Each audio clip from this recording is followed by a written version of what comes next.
For the last 6 years, my husband and I and our 3 boys have lived in a very small village called Nahal Oz, less than half a mile from the Gaza border in the southern part of Israel. And being here in St. Louis is unbelievable because I get to share my story and the beauty of our little village called a kibbutz, which means just people gathering together. And I get to share that with people in St. Louis. And I'm really happy to share my story. So I was a nurse. I worked in the clinic of the kibbutz. I was in charge of just the healthcare of everyone on the kibbutz. And my husband managed the banana and avocado plantations in the kibbutz. So it was a really small, beautiful, picturesque life when we were really proud of the life that we had. And yes, we lived right on the Gaza border, but we didn't feel fear or dread or unsafe. And my husband actually worked and employed anywhere from 20 to 40 men from Gaza every single day, working in the fields, providing them with 10 times more income than they would in Gaza, working for him. And he was proud to have that trade and working relationship with them. And October 7th was supposed to be the 70th birthday of our kibbutz. And we had a big party and a big show planned, and hundreds of people were going to come and see it. And my whole family was part of the show. I had a skit, and my husband was singing and dancing, and my kids were dancing in another part. And we were just so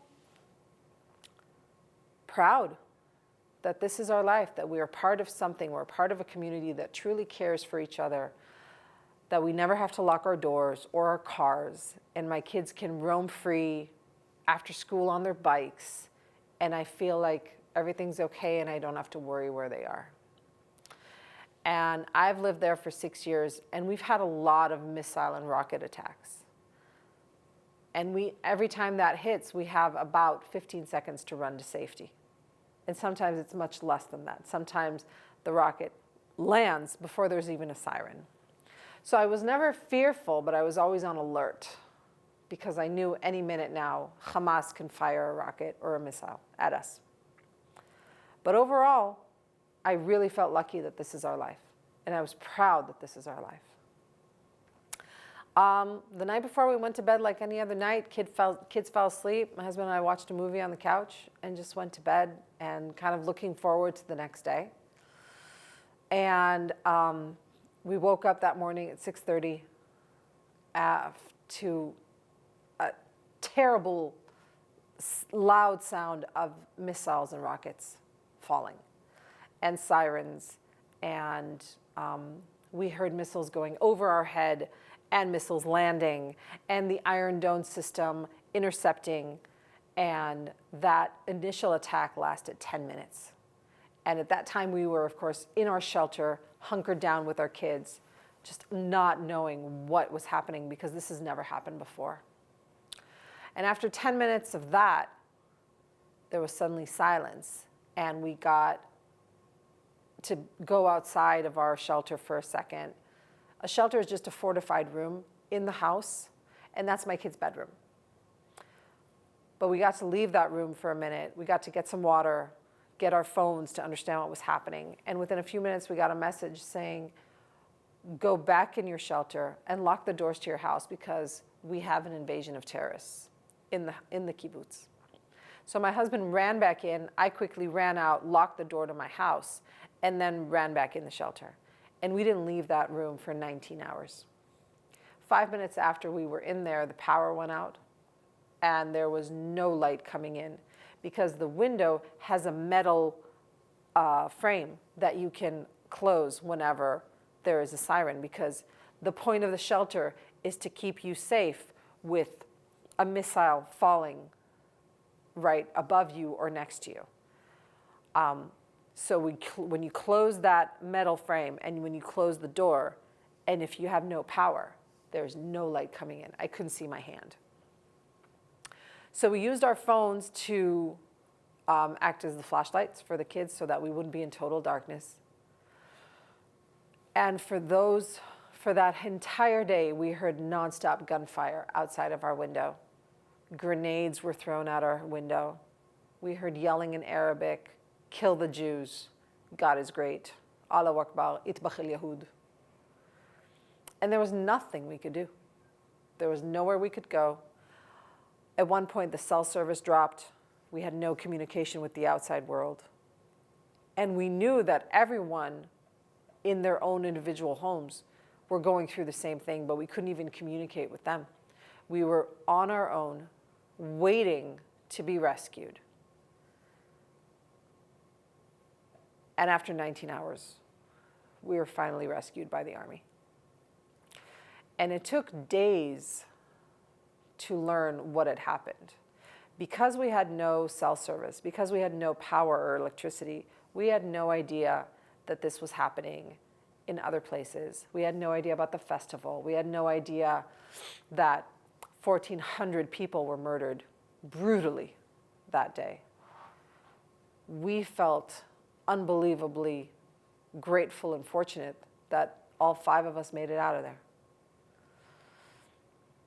Our kibbutz lost 15 members that day, and we are a total population of 470. So we know each and every person. We know their story. We know their parents. We know their house. We're friends with their friends. 7 people were kidnapped from their homes, ranging in ages 8 to 84. 5 have been returned to us. 2 are still hostages, 2 men, Tzachi, Idan, and Omri Miran, their 2 fathers, who were kidnapped in front of their wives and children. And we must get them home, along with 132 other hostages that have been taken brutally of their home, paraded around Gaza. UN and Red Cross have not been able to see them. And we don't know if they're being tortured, if they're wounded, if they're sick. We don't know if they're being fed. We must get them home. When the army got us out, I saw a row of cars in my parking lot that were completely torched all the way down to the frame, my car included. The idea for Hamas was to create such an attack that we would never return again. It was so terrifying. The mutilation, the beheading, the rape, the amputation, the burning, the agricultural terror. They burnt the chicken coops. In the kibbutz next to us, they burnt 30,000 chickens. They set it on fire. They burnt the feed for the cows on our kibbutz. They burnt all of our tractors, all of our warehouses. They burnt or destroyed every single irrigation system on our field so that we could not return. It was so that we would be petrified, frozen, to never go back to our land. That was the intent. That night, the army rescued us, brought us on a bus to an army base further south in Israel, where we convened with everyone from our community and finally found out who made it out. And then within a couple of hours, we got on a bus to go to a different village in the north part of Israel, kibbutz Mishmar HaEmek. And we've been there ever since. My family and I reside in a bedroom, all 5 of us. I haven't cooked a meal in 6 months. I have to wait in line to do my laundry. I have to wait in line to use the bathroom because there's 5 of us. My boys are 8, 6, and 3. But luckily they're boys, so I can tell them to go outside and water a tree. We've been there ever since, and we will continue to be there in the next few months for sure. The people there have welcomed us with so much love and support and an open heart and an open house that, as hard as it is to live in crammed quarters, we feel safe and we feel loved and we feel grateful beyond words. We've received unbelievable amount of love and support in any way you can possibly imagine, from a beautiful community of people who bake us cakes and cookies and breads every week, to people who have bought clothes for us, to people who've given us cars, and to the Jewish communities around the world. And one of the most beautiful partnerships we've had is with the Jewish Federation of St. Louis and Atlanta, who are joined together, partnering with that region of the country of Israel where we are now living. And they have adopted us, my village, my kibbutz, for the next 3 years, with a commitment to say, we're with you for whatever you need now and in the future, to make sure that your mental health is as good as it can be, to make sure that your kids' well-being is as good as it can be, to make sure that you can reestablish and recover your agricultural livelihood. And whatever it is you need in the future, you let us know, and we will do our best to be there with you.